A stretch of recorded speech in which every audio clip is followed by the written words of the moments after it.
চলেন আজকে পরিচিত হই কার্জন হলের কিছু ডিপার্টমেন্টের সাথে।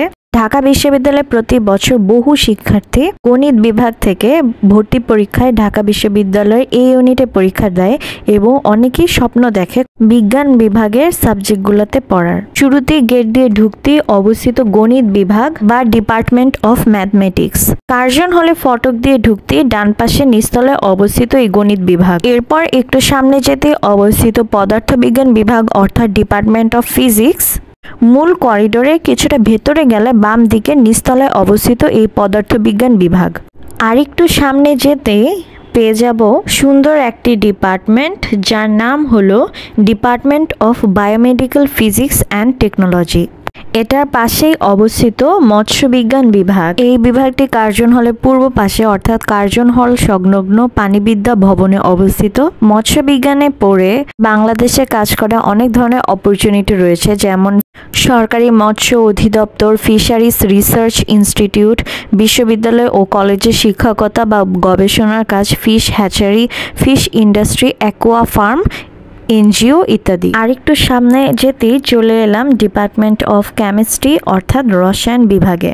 কার্জন হলের উত্তর দিকে ডান পাশে প্রথম তলায় অবস্থিত রসায়ন বিভাগ। এখানে প্রবেশের জন্য আলাদা সিঁড়ি রয়েছে। কেমিস্ট্রি ডিপার্টমেন্টের ডান পাশে রাস্তা দিয়ে চলে যেতেই পৌঁছে যাব আরেকটা ডিপার্টমেন্ট যেটার নাম ফলিত রসায়ন ও কেমিক্যাল ইঞ্জিনিয়ারিং বিভাগ বা department of applied chemistry and chemical engineering. এখানে রসায়নের জ্ঞানকে শিল্প উৎপাদন ও প্রকৌশলে প্রয়োগ করার প্রশিক্ষণ দেওয়া হয়। এটি মূলত রসায়ন ও ইঞ্জিনিয়ারিংয়ের যুগল মেলবন্ধন। মেধা তালিকার ভিত্তিতে এই বিভাগে ভর্তি হওয়া যায়। যাদের এইচএসসিতে বিজ্ঞান বিভাগ তারা এই বিভাগে ভর্তি হতে পারে। আরেকটু সামনে গেলেই পাচ্ছি মৎস্যবিজ্ঞান বিভাগের পেছনের অংশটা। এখান দিয়েও চাইলে মৎস্যবিজ্ঞান বিভাগে প্রবেশ করা যায়। বিজ্ঞান বিভাগের স্টুডেন্টরা এই ইউনিটে চান্স পাওয়ার পরে মেধা তালিকার ভিত্তিতে এসব সাবজেক্টের জন্য সিলেক্টেড হয়ে থাকে। আরেকটু সামনে যেতেই এবার পাচ্ছি department of biomedical physics and technology ডিপার্টমেন্টের পেছনের অংশ। এখান দিয়েও চাইলে এই ডিপার্টমেন্টে প্রবেশ করা যায়। মৎস্যবিজ্ঞান বিভাগের পাশেই এই ডিপার্টমেন্টটা অবস্থিত। কার্জন হলের এই বিল্ডিংগুলো আসলে খুবই সুন্দর ও মনোমুগ্ধকর। আর একটু সামনে যেতেই পেয়ে যাব ডিপার্টমেন্ট অফ নিউক্লিয়ার ইঞ্জিনিয়ারিং, যেটা রাস্তার পাশেই সাইনবোর্ড দিয়ে দেওয়া আছে, তো যে কেউ চাইলে ইজিলি এটা খুঁজে পেতে পারবে। উল্টো দিকে ফিরতেই আমি দেখলাম research centre for advance study and research in natural sciences. এটাও ঠিক একই বিল্ডিংয়ে মার্ক করা, যার নাম বিজ্ঞান কারখানা বা সায়েন্স ওয়ার্কশপ। এখান থেকেই কলা ভবনের যে ক্যান্টিন সেটাও দেখা যায়। জায়গাটা অসম্ভব সুন্দর পরিবেশের একটা জায়গা। ভিডিও করছিলাম আর অবাক হচ্ছিলাম এর সৌন্দর্য দেখে। এবার আরেকটু সামনে দিয়ে হেঁটে যেতে থাকি। লাল রঙের এই বিল্ডিংগুলো আসলেই ব্রিটিশ স্থাপত্যশৈলীর কথাই আমাদেরকে মনে করিয়ে দেয়। হেঁটে হেঁটে যেতে আরেকটু আগে গেলেই বা পাশের এই গলিটার ভিতর দিয়ে গিয়ে আমি আরেকটা ডিপার্টমেন্ট খুঁজে পাই এবং সেটা হলো অ্যানিমাল গার্ডেন, যেটা ডিপার্টমেন্ট অফ জুলজির আন্ডারে অবস্থিত। এই সরু রাস্তাটার মধ্য দিয়ে এই অ্যানিমাল গার্ডেনটাই অবস্থিত।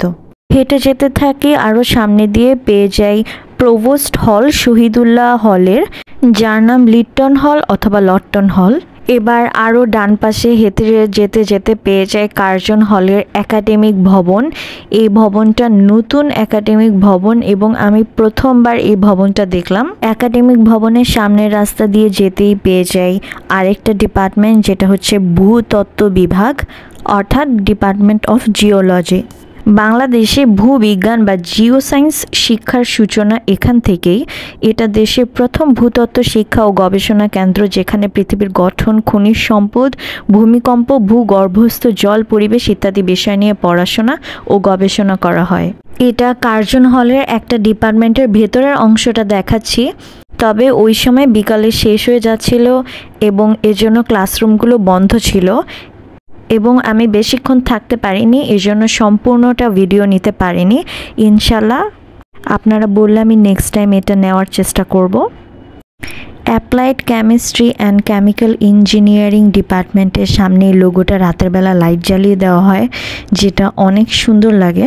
তো এটার একটা স্ন্যাপ নিতে নিতে আমার ব্লগটা শেষ হয়। ধন্যবাদ সবাইকে।